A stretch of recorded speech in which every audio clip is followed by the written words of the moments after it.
everyone. Thought I'd try something new. I've been making these little clips on my phone, yet they are disappearing or coming up at random times, days after I've done the reading.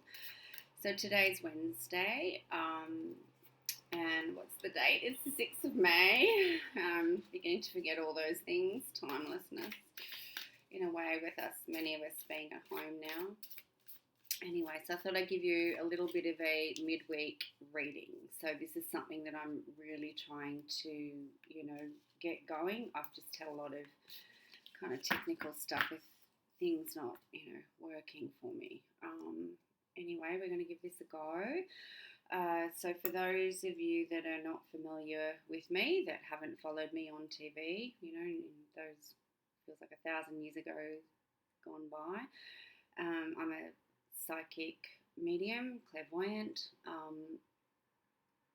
I work with the tarot. I'm natural born, so I've been aware of spirit since, I was a young child, had many, various experiences. I've been practicing meditation and mindfulness and spiritual practices since the age of 19, or 18 actually, 18 turning 19.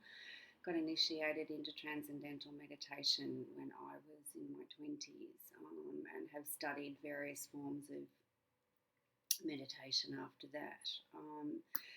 So really grounded in a lot of Eastern mysticism as well as Western philosophy. I studied Eastern and Western, mysticism and philosophy for about 13 years. When I was again from about the age of 18, it was actually my ex-husband, my first husband, that introduced me to this particular school of philosophy, and this particular style of meditation. And at the time, it answered so many questions that I had growing up, and I'd already cultivated an interest in Buddhism, and I was raised Catholic, yet I had all these answers. I'd had experiences. I'd had guides talking to me. I had, those that had passed appear in front of me. I grew up in Papua New Guinea, so that's, again, a very different experience where I was raised in the highlands. Some of the places we went to were the first white people, so, I was aware of their magic, so to speak. And again, got to connect with various medicines and energies as a young child. Some of them were quite frightening at times, seeing things flying across, rooms and some dark energies. But, anyway, years gone by, I've become more aware and aware of these energies, and aware not to be scared of them, not to be frightened of them. As many of you who do follow me know, I got hit by a car a few years ago. Again, that I've had 3 near-death experiences in my life. I really don't want any more, but I really, in death itself, there's nothing to be, afraid of as such. And I really am a believer that there is a divine, through experience, that there is something divine that protects us, that will intervene on our behalf, particularly when it is so not your time. Okay. So, I really don't know any other way to live other than, through and with and by this connection to spirit. I've had to work on some post-traumatic stress of recent times, being too scared to leave my home in case I get hit by a car, too scared to get an Uber drive, in the Uber taxis, because not driving, because I go into a little bit of anxiety. I've worked a lot, with women also in high states of anxiety and also trauma through childbirth. Many of my clients have come to me with high levels of anxiety, and hence I started to delve into hypnotherapy and psychic counselling and energy work as well, and balancing chakras, having a look at things energetically, going back into the past to see what the causes, the root cause of what's going on, see if we can clear it, or at least gain an awareness or an understanding as to what's creating that, so that you can tool yourself up or equip yourself with new tools, to help you deal with the anxiety, the depression, any panic attacks, any loss of self-esteem, lack of confidence. We're all very human at the end of the day, and we can all go in and out of a lack of confidence. One of my most favourite things to read about, in terms of giving readings, are relationships. I also enjoy business readings as well, helping people find their strengths, validating people. I tend to work with a lot of empaths, a lot of people that are quite spiritually aware, that are looking to have some validation. I do believe as psychics, and whatever this gift is it's there to nurture and to nourish and to empower. It's not there to disempower you or tell you that your choices are wrong. So anyway, I could go on, and I will continue these readings and start to share a bit more and more about myself and my journey, and if that seems to be relevant, please leave questions if you've got questions, so that I can start to really help you understand your own spiritual journey, or I'll help you awaken to your gifts, your intuitive gifts. One of the gurus I followed for many years, Santanand Saraswati, he was a Shankaracharya of the Northern Vedic seed in India, and I studied his teachings for 13 years, and he used to say that psychic ability is only one aspect of spirituality, so it's really important not to get lost in this psychic world. It is very much open to interpretation and perception as well, what we can perceive, how we interpret the signs, the images, the messages that ourselves as psychics that we're receiving. I find it really important to, cleanse your being, keep your third eye very open, your chakras as aligned as any of us can at any given time, because, we are energetic beings, and we also sometimes, receive energy attacks from other people, and no matter how aware you are, no matter how evolved you are, you've still got to cleanse your being, so, and come back into that seat of power, and detach from the story, detach from the emotions, so that we can sink back into our core beliefs and reconnect to that deeper part of us that is bursting to come out, or pushing us forward in a new direction, or making us stand our ground when every other part of our being seems to be screaming or confused or anxious or not sure, or even our friends sometimes can tell us all these things that aren't necessarily beneficial, particularly in relationships, where at the end of the day the relationship is between you and that particular person. Anyway, those that know me know that I can go on. So this deck is, and I don't always use it, but I've been really drawn to it the last few days. So just for a general reading for the week, it's the Psychic Tarot. I might also use some of my other cards. I'm also learning how to use all this technology. I'm just going to pick some random cards. Okay, I'll put my glasses back on so I can read them for you. Okay, I actually got this morning when I did a reading for my partner and I, this sense of disruption. So not only are the planets at the moment, I'm going to try and do this, see if you can see.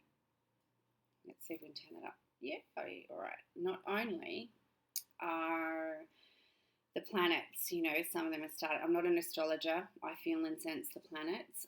Sometimes, they're they're in retrograde, or they're squaring our moon or our rising or our sun, and or it could even be the 12th house, and we can feel really unsettled. There's also a full moon coming in Scorpio. I think it's on the 7th as well, which is opposing the Taurus. So again, you can be, your heart can be telling you one thing, your head can be telling you another, and the overall energy of Scorpio is quite intense. So sleep might be disrupted, work patterns might be disrupted, all sorts of things in your life. You may feel that sense of disruption. Also, too, you might not be appreciating what's going on. So there's a bit of a struggle with authority in a sense. The outside forces that you feel that you don't have any control over. I feel really what's important is that you go within as much as you can at this time, and sometimes that's why planets are in retrograde, so that we can really sit and fine tune and sit with our intuition and our gut, and learn to trust in what it's saying and what it's trying to promote in terms of letting go, what it's trying to promote in terms of moving forward, what it's trying to tell us in terms of what we may need to do to empower ourselves to take our job or our love life, our relationships to the next level. Okay. And again, psychic readings aren't always about talking to dead people. They're a lot of it too, I find, is having a look at the emotional state and the mental state and what's going on subtly in a person. Here it's going mental conflict. So again, these 3 cards are, can depict a sense of not feeling quite settled, which is very normal when the moon, is about to become full. So I suggest, taking some walks, keeping a journal, breathing through, being mindful if you're feeling impatient, being mindful with others because they also may be confused as well. Giving people some space is definitely a good thing to do at the moment. Giving people space, it's so important, okay? We all need to have that little bit of time out in order to refine our own thinking processes, or again have a look at our emotional state. And once we take this step back and we realize it's not just us, that it's happening on a universal scale as well, we can then have a look at our choices properly, and then we're making, or feel that we're making, knowing at a deep, profound gut core level that we're making a wiser decision. Okay. And then again, there's that sense of getting back into your personal power, returning to that seed of personal confidence. Okay. And don't let other people mess with your head either, all of their stuff. And as I say that, I get the card of standing your ground. Okay, so it is quite important here. Oops, here we go. To stand your ground. Okay, and sometimes we stand our ground not in terms of, it doesn't have to necessarily be against authority, but sometimes we need to stand our ground in order to gain or regain a sense of inner authority, a sense of inner power.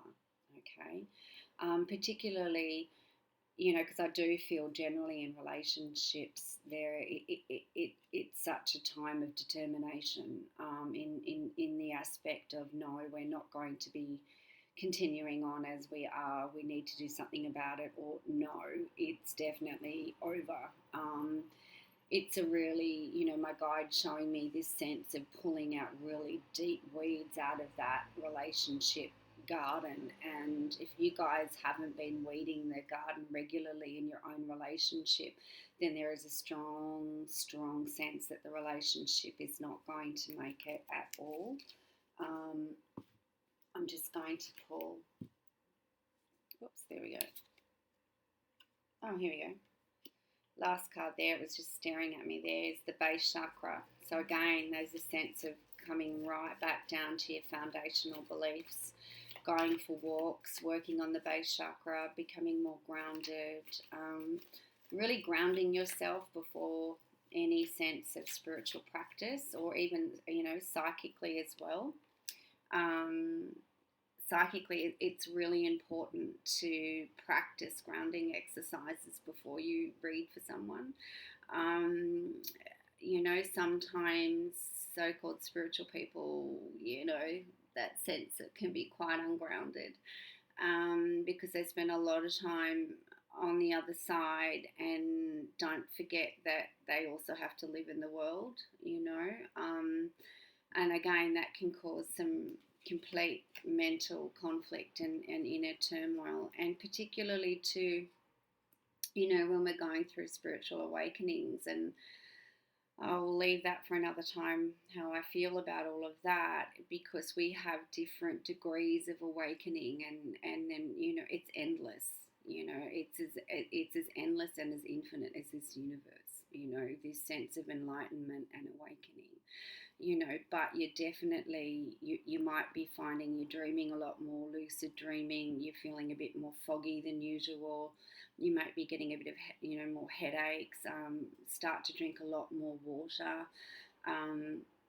going for that walk, getting a bit of physical exercise, remembering you've got a body, tapping, just tapping, remembering that you're here, feeling your feet on the floor, the clothes on the skin, the air on the face, feeling your bottom on the chair, before you really start a spiritual or psychic practice or a meditative mindfulness practice.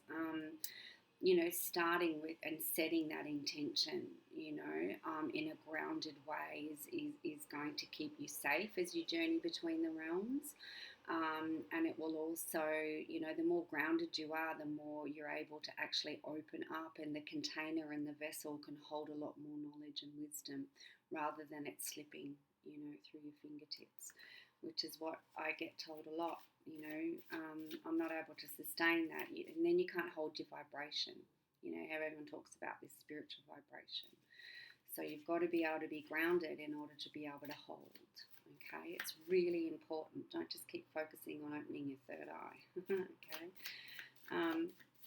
These are my favourite cards, Water Sprite Tarot. Okay, I'm just going to pull a couple there. High Priestess. So again, this is this sense of really learning to go within, trusting your intuition, trusting in the cycles. Okay, I mean, you might be doing a practice on the new moon. It might not come to fruition until the full moon. On the full moon, you let go again, and you refine the practice and manifest new things on the new moon. Our relationships go through cycles. Our children go through cycles. They grow up right before our very eyes and become adults. I've got 4 of them, so I remember this midwife saying to me, it's going to go so quickly, and it does. Phases, cycles end. Okay, so nothing lasts forever, including COVID-19. So these feelings of uncertainty are very much around a lot of us at the moment, but again, it's about learning to feel and sense confidently and in a grounded way your way through these uncertain times. And when you don't buy into your own anxiety, and attend to your anxiety with love and care and respect, because it is real, and it is something that many of us can suffer from, so make it your friend, ask what it wants. It's helping you to get a new tool, it's helping you to grow as a soul, it's helping you to get over a past issue. Just embrace it, allow it to expand your consciousness, because in anxiety and when we feel uncertain, our consciousness can contract rather than expand. Okay, things are going to change as well, so and there is a sense there of being able to move forward, but you've got to take action on it. Okay, it's about taking action, and just trust that you will know when the right time is to take action. And this is about, remaining strong. It can be that you're in a good position. It can be that you are feeling strong despite uncertainty. It can validate that you're in a good position at the moment. It can validate this card that again, you're feeling empowered, the energy of the lioness, the energy of the lion. You're loud and proud, and it's okay to be so. Some of us are still finding our voices, and that's okay too. Stop comparing, stop looking around. It's about resilience here. So if you're not feeling strong, if you're not feeling empowered, then you're learning to cultivate resilience, and that's okay. That's a gift in itself. That's a very important life tool to have. Okay. And again, there's a sense here, it's a card of hope. I love the yellow around here because it's representing the intellect. So again, it's about trusting in your higher wisdom, connecting to your higher self, not just the, I guess what we call our ego, our anxieties, our doubts. And vulnerability can teach us an incredible amount about ourselves. It can teach us about our strengths. It can teach us about our core values. Vulnerability can teach us about, the boundaries that we lack and the boundaries that we need to cultivate, in order to feel strong, to progress, to improve communication with our spouses, improve communication with our children, improve communication in a professional capacity. Okay. So there's that, and just the last ones that I've been really falling in love with are a gift. The Journey of Love cards by, here we go, Alana Fairchild. And there's a couple of others on there that I'm not quite able to read because of these glasses. So this is particularly in the area of love. It does feel like we're all working hard this week. But take that little bit of time out to enjoy. It's what I'm getting. Literally weed the garden is what my guide is showing me. I love my guide. Got a few. The void. Okay. So there is, again, having a near-death experience and meditating and contemplating my navel for many years. And particularly also in birth. Sometimes the void, that can be the beginning of something. It can be the essence of, transformation. It's like you've got to go so inside. You've got to go into the uncertainty. You've got to look the fear in the face. You've got to look death in the eye. You've got to go into that so-called darkness in order to find the light, and it can be like that in terms of you facing your own shadow in the relationship, or your partner perhaps facing their shadow in the relationship. It can also be a cleansing out of any inner child wounds, going straight to the heart of why perhaps your relationship's not working, or you don't feel you're being heard, or the lack of the communication. Okay, this is also, I highly recommend that you do sit and embrace a meditation or an attitude of mindfulness, going into the void, emptying out the mind. Now, having said that, to a point, the mind, the function of our conscious mind is to think. So in Sanskrit, it's called manas.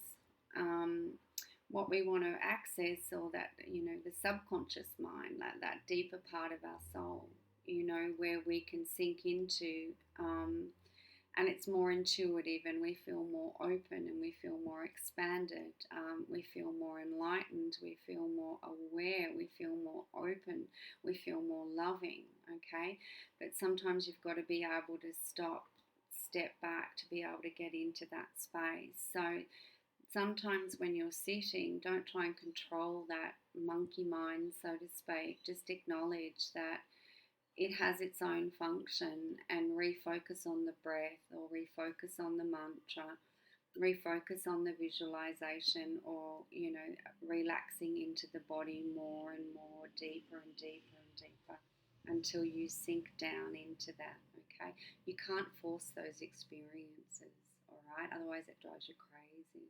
Okay, so also too, oh, my rose quartz ball just fell off there. It's because I'm used to doing readings around the other way. And also too, it does represent that that your relationship's going through definite sense of transformation. Now, these aren't the book learnings because I've never looked in the guidebook. This is what I'm getting from the cards, from my psychic tuning in and my channel. And that's a part of how the clairvoyance works. And I often slur my words when I'm channeling. Woman of light. So again, for those, the feminine, the divine feminine, come into the light, so to speak. Okay. Stop appeasing. Again, don't buy into the shame. We all do it. I do it. I can be on TV for 6 years, for instance, yet find this incredibly confronting. Yet being an alive audience, even though it scared me, I just kind of got on with it. It is about facing the fears. It is about not listening to our own shadow energies. Coming into the light, knowing that you're the light. Women, we lead the way forward emotionally, often in relationships. So sometimes you've got to reevaluate what your expectations are of your partner and find compassion. You can still maintain your boundaries, but you've got to find compassion. But also, too, what I'm receiving is that as some of you will be finding, it's the end of the relationship. You've got to turn that compassionate within and find compassion for yourself and have that stronger boundary with the partner that you're leaving, because that partner in the past has not actually respected or valued you enough, and hence, because you've loved so much, you've allowed some toxic behavior, or the energy of disrespect, or that sense where you feel ignored and your needs not being met. It's gone on too long. Okay, so I really, really, really send you so much love. We've all been in those situations. And as women, we can totally overfunction in the area of love.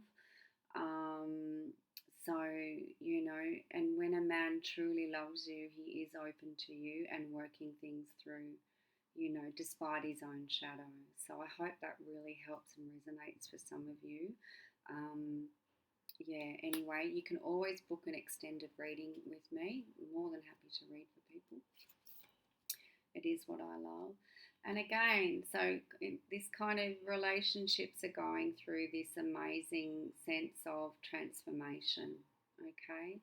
And again, ask yourself, at what stage am I at? Are we at the beginning? Are we cocooning ourselves? Are we about to blossom into a full-on commitment?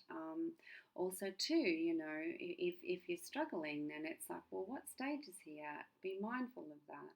Be mindful that you might be at the, I'm ready to commit, and he's still going, oh God, I don't have enough money to provide for you, and I want more time, or vice versa, that sort of thing. Sometimes when our needs aren't immediately being met, it doesn't mean that there's no desire to meet them. And sometimes what I am getting just generally is that there will be some endings, so be prepared. And I feel like some of you are aware that these endings are imminent. And please, keep unpacking that feeling of guilt, and grief is a real part of letting go, so be gentle with yourself, but at the same time, in choosing to honour yourself and what your heart, your head and your gut is saying, you're going to be able to transmute and transform these negative energies, all these toxic energies, all these old patterns of behavior. Okay. Um, it's ultimately not great to just jump from one relationship to another. Having said that, sometimes we're really ready because our needs haven't been met and we've already been really living separately from our partner anyway. So just be very mindful and aware and open about the next choice of partner, and be very clear with the universe about what you want to receive. Okay, that's a lot to digest this week, isn't it? So, and again, if you'd like any clarity or to go deeper, this was my Wednesday, 6th of May, a bit of a hump day reading where sometimes we feel, oh God, have I got enough energy for the rest of the week? Have I got enough energy left for this? Or my partner's really not talking to me. What's going to happen? I don't know what's happening here. I don't know what to do. So I really, truly hope that that's helped some of you today. And I look forward to connecting with you again very, very soon. Okay, bye. Blessings.